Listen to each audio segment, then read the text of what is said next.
Hi everyone, welcome to our YouTube channel. I hope कि आप लोग सभी अच्छे होंगे और आपकी पढ़ाई जो है वो बहुत अच्छी चल रही होगी, क्योंकि आने वाला जो पेपर है वो बहुत सारा है। जैसे कि बिहार दरोगा है, सिविल कोर्ट प्यून है, बिहार दरोगा मेंस सिविल कोर्ट का प्यून का पेपर होने वाला है।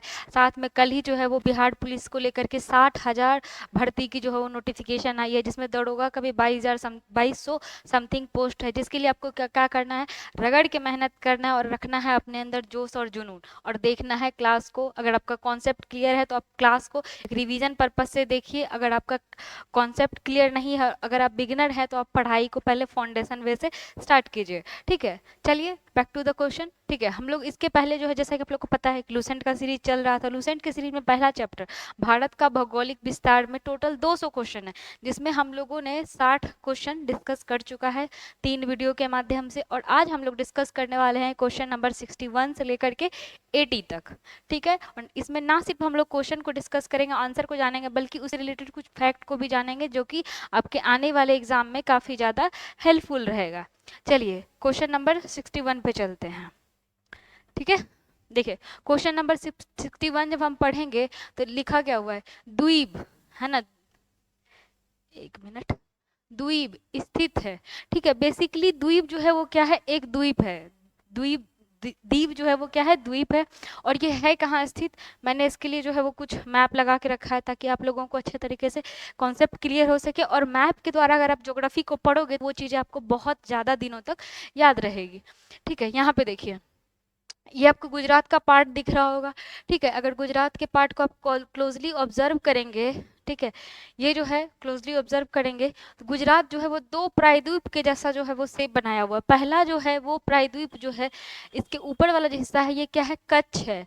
ठीक है, बेसिकली इसको क्या कहा जाता है, कच्छ का जिला कहा जाता है। ठीक है, कच्छ जिला है। ठीक है, और ये जो आपको पानी दिख रहा है अरब सागर का, इसको, इस एरिया को हम लोग बोलते हैं कच्छ की खाड़ी, कच्छ की खाड़ी। और ये वाला जो हिस्सा है गुजरात का सेकेंड वाला, इसको हम लोग क्या बोलते हैं, खंभात की खाड़ी। क्या कहते हैं, खंभात की खाड़ी। इसी खंभात की खाड़ी में दमन और द्वीप, दीव नामक जो है वो द्वीप स्थित है। ठीक है, यही जो है वो आपके क्वेश्चन में आपसे पूछा गया है कि द्वीप जो है वो क्या है, मतलब इस कहाँ स्थित है, तो खंभात की खाड़ी में स्थित है। और ये गुजरात सरकार जो है इसको टूरिज्म के लिए बहुत ज़्यादा बढ़ावा दे रही है और बहुत कुछ वहाँ पे डेवलप करने की कोशिश कर रही है। ठीक है, नेक्स्ट क्वेश्चन पे चलते हैं। नेक्स्ट क्वेश्चन क्या है, निम्नलिखित में से कौन सा द्वीप भारत और श्रीलंका के मध्य स्थित है। तो भारत और श्रीलंका के मध्य जो द्वीप स्थित है वो है रामेश्वरम। कल मैंने आपको रामेश्वरम के बारे में बताया था। ठीक है, रामेश्वरम द्वीप जो है वो क्या है, चूना पत्थर से बना हुआ है। ठीक है, और इसमें कुछ रामायण का जिक्र भी मैंने किया था, रामायण की कुछ कहानियों से। अगर आप लोगों ने वो वीडियो नहीं देखा है तो आप जा करके देख सकते हैं। ठीक है, लक्षद्वीप समूह में द्वीपों की संख्या कितनी है। आप अलग अलग अगर बुक को पढ़ोगे तो लक्षद्वीप में संख्या जो है ना द्वीपों की, वो अलग अलग बताता है। ठीक है, कहीं पे 32, कहीं 34 और कहीं पे 36 बताता है। लेकिन मोस्ट ऑफ द जो ऑथेंटिक सोर्सेस है वो क्या बोलते हैं, लक्षद्वीप में जो द्वीपों की संख्या है वो कितनी है, 36 है। कितनी है, 36 है। और लक्षद्वीप की जो राजधानी है वो क्या है, कवरत्ती है। क्या है, कवरत्ती। नेक्स्ट क्वेश्चन पे चलते हैं, थार मरुस्थल कहाँ स्थित है। थार मरुस्थल जो है वो आपको बहुत अच्छे से पता होगा कहाँ स्थित है, राजस्थान में स्थित है। ठीक है, 1275 दरोगा पीटी। ठीक है, 1275 दरोगा पीटी में जो है वो एक क्वेश्चन आया था कि बिहार में, सॉरी, भारत में सबसे बड़ा राज्य जो है वो क्या है। तो सबसे बड़ा राज्य कौन सा है, राजस्थान है। ठीक है, और थार मरुस्थल कहाँ है, राजस्थान में। अगर आपसे पूछे कि मरुस्थल में जो है वो कितनी वर्षा वार्षिक औसतन होती है, मतलब वार्षिक औसतन कितनी वर्षा होती है मरुस्थल में, तो बेसिकली 25 सेंटीमीटर से भी कम। कितना, 25 सेंटीमीटर से भी जो कम है वो क्या होती है, बारिश कहाँ पे होती है, मरुस्थल में होती है।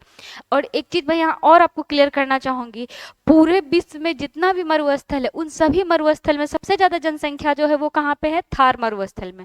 कहाँ पे है, थार मरुस्थल में। ये क्वेश्चन आपसे पूछा गया है। ठीक है, तो आप ध्यान में रखेंगे, सबसे ज्यादा जो मरुस्थल में जनसंख्या है वो कहाँ देखने को मिलता है हमको, थार मरुस्थल में। नेक्स्ट क्वेश्चन में चलते हैं, भारत का कौन सा संघ राज्य क्षेत्र बंगाल की खाड़ी में स्थित है। आपको मैंने कल भी बताया था। ठीक है, ये आपका क्या है, भारत का प्रायद्वीप का पार्ट है। ठीक है, और इसके जो पूरब के साइड है वो क्या है, बे ऑफ बंगाल। ईस्ट की साइड क्या है, बे ऑफ बंगाल। वेस्ट की साइड आएंगे तो क्या है, अरब सागर है। कौन सा सागर है, अरब सागर। और दक्षिण की ओर क्या है, हिंद महासागर, इंडियन ओशियन, क्या है, हिंद महासागर, ठीक है, हिंद महासागर। और बे ऑफ बंगाल में जो है वो क्या है, अंडमान निकोबार द्वीप समूह है, क्या है, अंडमान निकोबार द्वीप समूह, इस तरीके से। और अरब सागर में जो है वो क्या है, लक्षद्वीप है, क्या है, लक्षद्वीप है, ठीक है। तो क्वेश्चन आपसे क्या पूछा है, बंगाल की खाड़ी में स्थित द्वीप कौन सा है, तो बंगाल की खाड़ी में जो स्थित द्वीप है वो क्या है, अंडमान और निकोबार। नेक्स्ट क्वेश्चन पे चलते हैं, सफेद पानी, ठीक है। बेसिकली सफेद पानी जो है इन सारे ऑप्शन में से किसको कहा गया है, तो इन सारे ऑप्शन में जो सफेद पानी है वो किसको क्या कहा गया है, सियाचिन को कहा गया। सियाचिन के बारे में आपको पता होगा, पूरे विश्व में जो सबसे ऊंचा युद्ध स्थल है वो क्या है, सियाचिन है, ठीक है। और सबसे बड़ा जो हम लोग हिमनद बोल सकते हैं, हिमनद नहीं तो ग्लेशियर, ठीक है, ग्लेशियर जो है वो क्या है, सियाचिन है। दूसरा विश्व का, पूरे विश्व का दूसरा सबसे बड़ा ग्लेशियर जो है वो सियाचिन है। और पहला ग्लेशियर अगर पूछा जाएगा तो वो है तजाकिस्तान में, कहाँ पे है, तजाकिस्तान में। अगर आपसे पूछेगा कि सियाचिन जो है वो कितने मीटर की है, तो ये कितना है, 5753 मीटर। क्लियर है। ये देखिए एक क्वेश्चन था जिसमें मैंने 4 कॉन्सेप्ट क्लियर किया। सियाचिन जो है वो सबसे ऊंचा युद्ध स्थल है, दूसरा सबसे बड़ा जो है वो ग्लेशियर है, ठीक है, इसकी ऊंचाई को भी मैंने क्या किया है, डिस्कस, और साथ में ये भी बताया है कि सफ़ेद पानी जो है वो किसको कहा जाता है, सियाचिन को कहा जाता है। मैं यूं ही नहीं कहती कि मैं सिर्फ कॉन्सेप्ट को बताती हूँ, मैं कॉन्सेप्ट के साथ साथ कुछ और चीज़ों को, मतलब मैं ये नहीं कहती हूँ कि मैं सिर्फ क्वेश्चन के साथ आंसर को बताती हूँ, बल्कि कॉन्सेप्ट को भी थोड़ा बताती चलती हूँ, ताकि आपके आने वाले एग्जाम में अगर थोड़ा कॉन्सेप्ट बेस्ड क्वेश्चन आए तो आपकी समझ इतनी विकसित हो कि आप उस क्वेश्चन को अच्छे तरीके से अटेम्प्ट कर सके। नेक्स्ट क्वेश्चन पे चलते हैं, हैदराबाद की जुड़वा नगर, ठीक है, हैदराबाद का जुड़वा नगर जो है वो क्या है, सिकंदराबाद है। जुड़वा नगर क्यों बोला गया, जुड़वा कहते हैं किसको, जब दो लोग साथ में जन्म लेते हैं तो उसको हम लोग जुड़वा कहते हैं। तो उसी तरीके से हैदराबाद और सिकंदराबाद जो है वो 1806 में, कहाँ पे, 1806 में जो है वो बना था, हैदराबाद सिकंदराबाद, इसीलिए इसको क्या कहा गया, जुड़वा कहा गया। सिकंदराबाद जो है वो एक हैदराबाद का निज़ाम था, क्या था, हैदराबाद का निज़ाम, उसका नाम क्या था, सिकंदर जह, सिकंदर जह, ठीक है, सिकंदर जह, ठीक है। इसी सिकंदर जह के नाम पर जो है वो ये नाम पड़ा है सिकंदराबाद, ठीक है। एक क्वेश्चन था, 3 क्वेश्चन निकला, हैदराबाद, सिकंदराबाद, जुड़वा राजस्थानी है, सिकंदराबाद और हैदराबाद 1806 में बना है, और साथ में सिकंदराबाद जो है वो नाम पड़ा है किसके, हैदराबाद के निज़ाम, तीसरे नंबर की निज़ाम जो है उनके नाम पर। नेक्स्ट क्वेश्चन पे चलते हैं, कोच्चि की जुड़वा नगर क्या है, कोच्चि की जुड़वा नगर जो है वो क्या है, एर्नाकुलम है, कोच्चि की जुड़वा नगर क्या है, एर्नाकुलम है। नेक्स्ट, भारत का वह हिस्सा जो जिस पर चीन का अधिकार है वो क्या कहलाता है, अक्साई चीन कहलाता है, क्या कहलाता है, अक्साई चीन, ठीक है। बेसिकली लद्दाख का कुछ पोर्शन जो है वो क्या किया गया है, चीन के द्वारा हथिया लिया गया है, या फिर हम ये भी बोल सकते हैं अनाधिकृत करके जो है वो क्या किया गया, कब्जा किया गया है, ठीक है, जिसको हम लोग क्या कहते हैं, अक्साई चीन कहते हैं, क्या कहते हैं, अक्साई चीन। और इसी तरीके से लद्दाख का कुछ हिस्सा जो है वो जम्मू कश्मीर के द्वारा, मतलब सॉरी, लद्दाख का कुछ हिस्सा जो है वो पाकिस्तान के द्वारा भी अर्जित कर लिया गया है, मतलब जबरदस्ती हथिया लिया गया है, जिसको हम लोग क्या बोलते हैं, POK, ठीक है, पाकिस्तान ऑक्यूपाइड कश्मीर, लद्दाख और थोड़ा जम्मू कश्मीर वाला दोनों एरिया है, ठीक है। भारत का एकमात्र शीत मरुस्थल, भारत का एकमात्र शीत मरुस्थल जो है वो क्या है, लद्दाख है, क्या है, लद्दाख है, ठीक है। भारत का एकमात्र शीत मरुस्थल क्या है, लद्दाख है, क्योंकि वहाँ पे बारिश जो है वो बहुत ज़्यादा कम होती है। भारत का क्षेत्रफल कितना है, 32,87,263 वर्ग किलोमीटर, कितना है, 32,87,263 वर्ग किलोमीटर भारत का क्षेत्रफल, ठीक है, कितना है, तो 32,87,263 किलोमीटर है, ठीक है। अगर आपसे पूछा जाएगा भारत जो है वो पूरे विश्व का कितना परसेंट है, तो ये कितना है, 2.42%, ठीक है। और अगर आपसे जनसंख्या के बारे में पूछेगा तो जनसंख्या कितना है, 17.5 है, 17.5% है, ठीक है। 1275 दरोगा में PT में एक और क्वेश्चन पूछा गया था, बिहार का जो क्षेत्रफल है वो कितना है, ठीक है, बिहार का क्षेत्रफल कितना है। तो ये क्वेश्चन मैं आप लोगों पे छोड़ती हूँ कि आप लोग कमेंट करके बताएं कि बिहार का क्षेत्रफल क्या है, नहीं तो मैं इसे नेक्स्ट क्लास में क्लियर करूँगी, नेक्स्ट वीडियो में। चलिए नेक्स्ट पे आते हैं। देखिए क्वेश्चन जो है वो हमारा ये इम्पोर्टेंट है, ठीक है। इसमें साथ में मैंने कुछ जो है वो चित्र भी लगा रखा है ताकि अच्छे तरीके से आप लोगों को मैं समझा सकूं और जो जान रहे हैं उनका रिवीजन हो सके, ठीक है। भारत उपमहाद्वीप मूलतः एक विशाल भूखंड का भाग है, जिसे क्या कहा जाता है? बेसिकली सबसे पहले अगर आप देखोगे तो पूरा धरती जो है वो क्या थी? एक थी। पूरा धरती क्या था? एक था, ठीक है। उसमें से एक में था भूमि हिस्सा और एक में था सागर, ठीक है। जो भूमि वाला हिस्सा था उसको क्या कहा गया था? पेंजिया। क्या कहा गया था? पेंजिया। और जो पानी वाला हिस्सा था उसको क्या कहा गया था? पेंथालासा, ठीक है। ये इसमें क्या हो गया? धीरे धीरे टूट फूट बढ़ता चला गया और ये जो है वो दो पार्ट्स में डिवाइड हो गया। कितने पार्ट्स में डिवाइड हो गया? दो पार्ट्स में। ये जो पेंजिया है वो दो पार्ट्स में डिवाइड हो गया, ठीक है। ये उत्तरी है और ये दक्षिणी पार्ट बोल मान सकते हैं इसे। ये जो उत्तरी पार्ट है इसको कहा गया अंगाड़ा लैंड। क्या बोला गया है? अंगाड़ा लैंड, ठीक है। और ये दक्षिणी पार्ट था, इसको क्या बोला गया? गोंडवाना लैंड। क्या बोला गया? गोंडवाना लैंड, ठीक है। इसके बीच में जो समुद्र था इसको बोला गया तेथिस सागर। इसे क्या कहा गया? तेथिस सागर। इसे क्या कहा गया? तेथिस सागर, ठीक है। इसे क्या कहा गया? तेथिस सागर। और इसी तेथिस सागर से जो है वो हिमालय का निर्माण हुआ है। इसी तेथिस सागर से क्या हुआ? हिमालय का निर्माण हुआ है।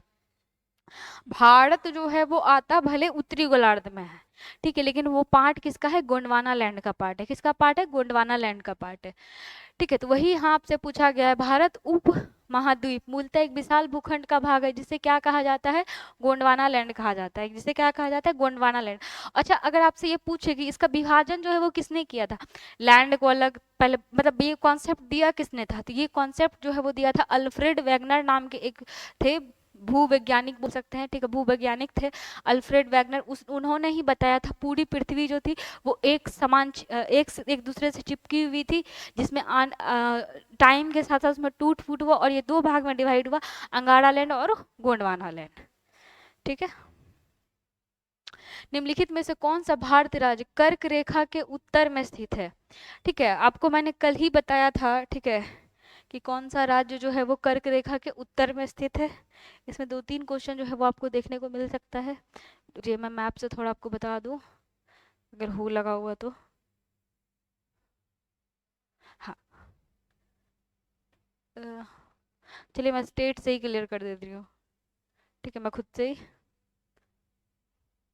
चलिए, कौन कौन से राज्य कर्क रेखा से गुजरती है? ठीक है, तो कर्क रेखा से मैंने बताया था एक जो है वो ट्रिक आता है, मित्र पर गमछा झाड़, ठीक है। मैं ट्रिक लिखा दूं आपको, ठीक है, या फिर मैं बेसिकली होता क्या है, अगर आप ट्रिक को याद करेंगे तो आपको अगर अरेंज करने के लिए दे दिया जाएगा कि पूरब से पश्चिम में अरेंज कीजिए, फिर पश्चिम से पूरब में अरेंज कीजिए, तो उसमें आपको दिक्कत हो जाएगा। इसीलिए हम लोग क्या करेंगे, एक साथ डिस्कस करते हुए चलेंगे।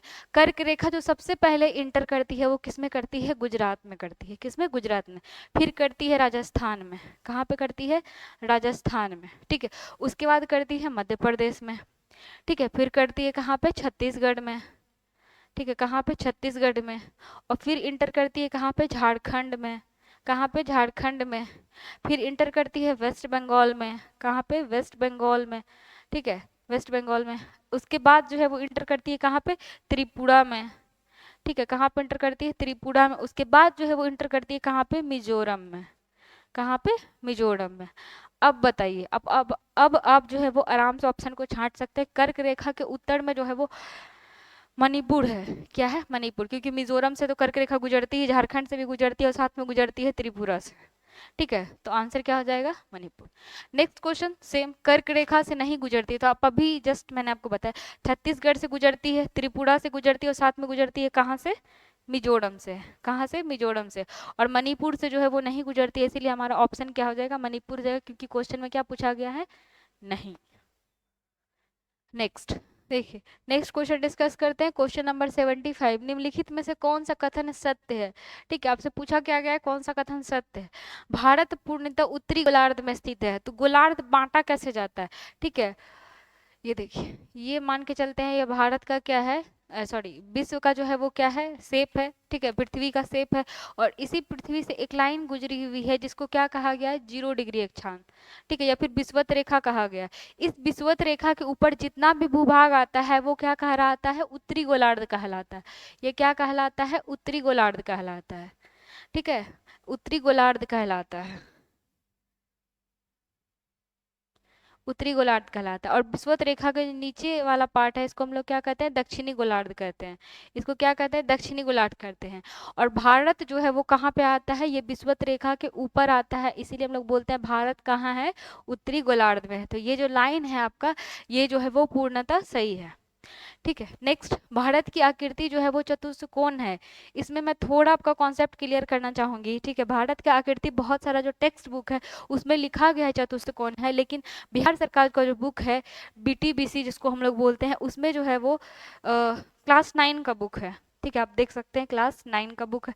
इसमें जो है वो पेज नंबर 3 अगर आप निकालिएगा, पेज नंबर 3, इसमें जो है वो बोला गया है कि भारत का आकार जो है वो त्रिभुजाकार है। भारत का आकार कैसा है, त्रिभुजाकार है। ठीक है, तो ये बेसिकली त्रिभुजाकार बोला क्यों गया है, क्योंकि भारत का अगर आप दक्षिणी हिस्सा देखिएगा तो प्रायद्वीप हिस्सा ये कैसा दिखता है, त्रिभुजाकार है। इसी पर्सपेक्टिव में जो है यहाँ पे लिखा क्या गया है कि भारत का आकार कैसा है, त्रिभुजाकार। तो आप कंफ्यूज नहीं होइएगा, ऑप्शन के अकॉर्डिंग आपको जाना पड़ेगा। ठीक है, भारत की आकृति कैसी है, चतुष्कोण, ये भी सही है। क्षेत्रफल की दृष्टि से भारत विश्व में 7वें नंबर पर आता है, ये भी सही है। और क्या है, जनसंख्या की दृष्टि से पहले नंबर पे आता है, और ये भी क्या है, सही है। तो उपरोक्त में से सभी कथन सही है, और आपका ऑप्शन नंबर क्या हो जाएगा, डी बिल्कुल करेक्ट हो जाएगा। नेक्स्ट, भारत निम्नलिखित में से कौन सा कथन जो है वो क्या है, असत्य है। कौन सा कथन जो है वो असत्य है। ठीक है, कल ही मैंने जो है वो आपको सारा पॉइंट बताया था, कितना परसेंट जो है वो पर्वत है, कितना परसेंट पठार है, और कितना परसेंट मैदान है। ठीक है, तो अगर आपने नहीं देखा है तो वो वीडियो आप जा करके देखिए, उसमें सारा चीज मैंने अरेंज करके बताया है। ठीक है, भारत के क्षेत्रफल का 29.3% भाग जो है वो पर्वतीय है, सही है। भारत का क्षेत्रफल जो है वो 27.7% पठारी है, ये भी सही है। भारत का जो क्षेत्रफल है, भारत के क्षेत्रफल का 48% उत्तरी भारत का क्षेत्रफल का 48% भाग मैदानी है। तो ये क्या है, गलत है। मैदान भारत को जो है वो कितना है, 43%। कितना है, 43%। और भारत का जो अक्षांश है वो 8 डिग्री 4 मिनट उत्तरी से लेकर 37 डिग्री 6 मिनट उत्तरी है, सही है। तो हमारा ऑप्शन जो है वो क्या हो जाएगा, सी जो है वो गलत हो गया है, इसीलिए ये ऑप्शन नंबर सी हमारा करेक्ट है, क्योंकि क्वेश्चन में नहीं पूछा गया था।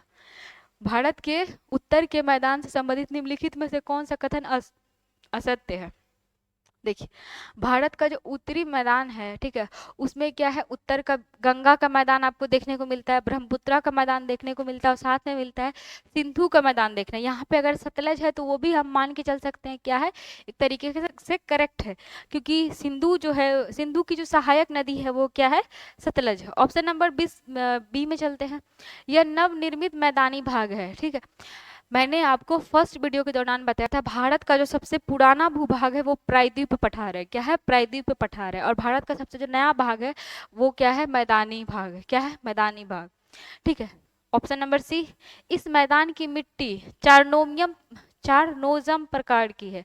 तो ये गलत है। ये चारनोजम मिट्टी जो है वो काली मिट्टी का एक प्रकार है। किसका प्रकार है, काली मिट्टी का। किसका प्रकार है, काली मिट्टी का। ठीक है, किसकी प्रकार है, काली मिट्टी का। अच्छा, अगर आपसे पूछा जाए कि काली मिट्टी जो है वो है कहाँ पे, ठीक है, तो काली मिट्टी जो है वो बेसिकली आपको देखने को मिल जाएगा महाराष्ट्र और गुजरात वाले क्षेत्र में। और काली मिट्टी में जो है वो सबसे ज्यादा खेती जो है वो किसकी होती है, कपास की होती है। और अगर आपसे ये भी पूछा जाए कि काली मिट्टी बनती कैसे है, तो अगर आप ज्योग्राफी को डिटेल में पढ़ोगे तो आपको पता चलेगा, ज्वालामुखी फटने के बाद जो लावा बनता है वो ठंडी होने के बाद जो है वो काली मिट्टी में बदल जाती है। तो हाँ, ऐसा बोला गया है कि महाराष्ट्र के आसपास जो है वो ज्वालामुखी जो है वो फटा था। और ज्वालामुखी जो है वो, आपने महाराष्ट्र का लोनार लेक पढ़ा होगा। ठीक है, महाराष्ट्र का क्या पढ़ा होगा, लोनार लेक। ये लोनार लेक के बारे में बोला जाता है कि ये जो है वो क्या था, ज्वालामुखी का क्रेटर था। बेसिकली क्रेटर किसको कहते हैं, ये जो ज्वालामुखी है, ज्वालामुखी का जो ये ऊपरी वाला हिस्सा है जिसको हम लोग मुंह बोल सकते हैं, इसी मुंह को क्या कहा जाता है, क्रेटर कहा जाता है। क्या कहा जाता है, क्रेटर कहा जाता है। और यही क्रेटर जो है वो क्या है, लोनार लेक। और इसी के द्वारा माना गया है कि यहीं से जो है वो ज्वालामुखी फटा होगा और काली मिट्टी का निर्माण हुआ होगा। ठीक है, चलिए नेक्स्ट, इस मैदान में मिट्टी का निक्षेप 400 मीटर से 3000 मीटर की गहराई तक है। ये भी सही है। आपको पूछा क्या गया था, असत्य पूछा गया था, तो ये क्या है, चरणों में मिट्टी हमारे मैदानी भाग में नहीं है। ठीक है, तो हमारा ऑप्शन नंबर क्या हो जाएगा, सी जो है वो सही हो जाएगा। नेक्स्ट क्वेश्चन, हाँ, भारत का भौगोलिक स्थिति के संबंध में निम्नलिखित में से कौन सा कथन सही है। ठीक है, इसमें मैंने मैप हाँ है। ठीक है, भारत का जो है वो, ठीक है, दक्षिणी और उत्तरी विस्तार के बारे में मैंने कल की वीडियो में बताया था, इसमें मैं कुछ चीज और थोड़ा सा क्लियर कर दूं।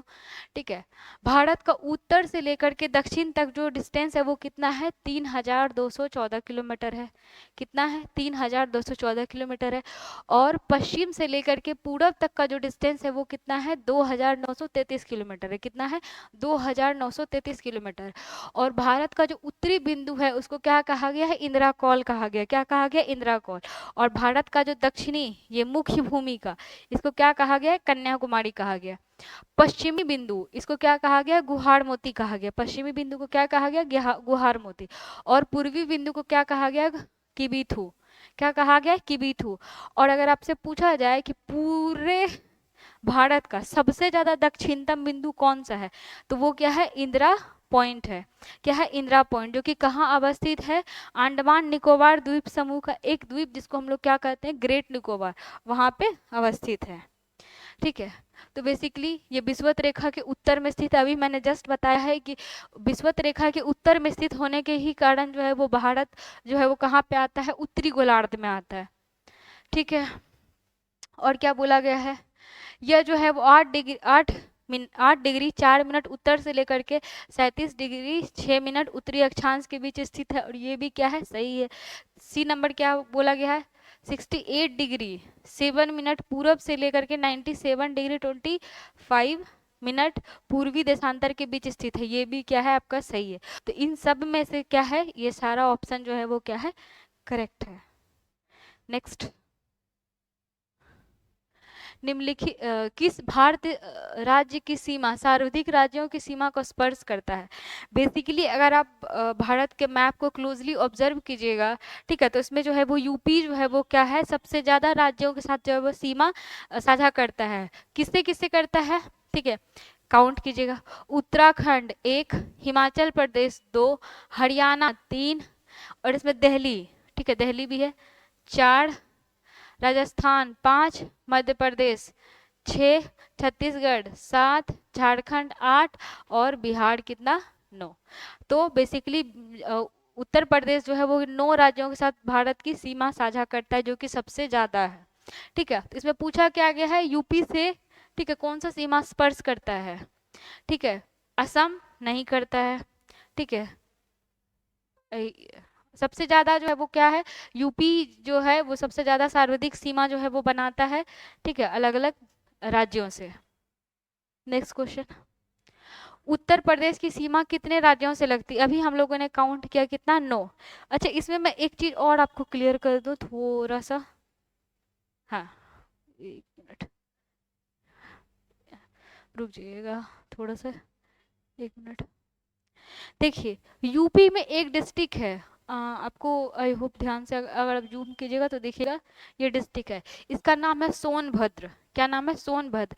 ये भारत का एकमात्र ऐसा जिला है जो 4 राज्यों के साथ सीमा बनाता है। कितने राज्यों के साथ, 4 राज्यों के साथ। किसके किसके साथ, मध्य प्रदेश 1, छत्तीसगढ़ 2, झारखंड 3, और बिहार 4। मतलब यूपी का सोनभद्र जिला ऐसा जिला है जो क्या करता है, 4 राज्यों के साथ जो है वो सीमा साझा करती है। और यूपी जो है वो कितने राज्यों के साथ बाउंड्री शेयर करती है, 9 राज्यों के साथ। कितने, 9 राज्यों के साथ। ठीक है, आज का आपका क्वेश्चन जो है वो 80 नंबर तक था, जो कि अब खत्म हो चुका है। मिलेंगे हम लोग नेक्स्ट क्लास में और डिस्कस करेंगे 81 नंबर से क्वेश्चन। यहाँ तक अगर आप लोगों ने वीडियो देखा है तो बहुत बहुत धन्यवाद। Best of luck.